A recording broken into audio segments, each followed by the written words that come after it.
changement climatique affecte de façon démesurée les plus vulnérables d'entre nous.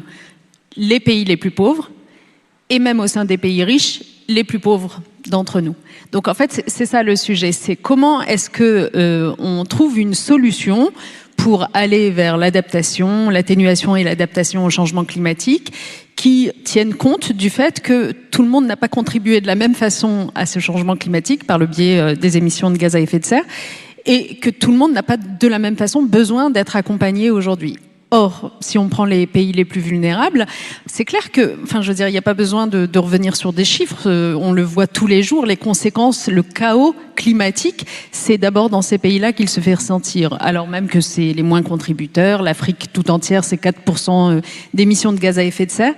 Et le chaos en question, c'est quoi? C'est des désorganisations climatiques totales, inondations, feux de brousse, divers et variés, sécheresses. La fréquence des sécheresses, par exemple, en Afrique subsaharienne, a triplé depuis les années 70.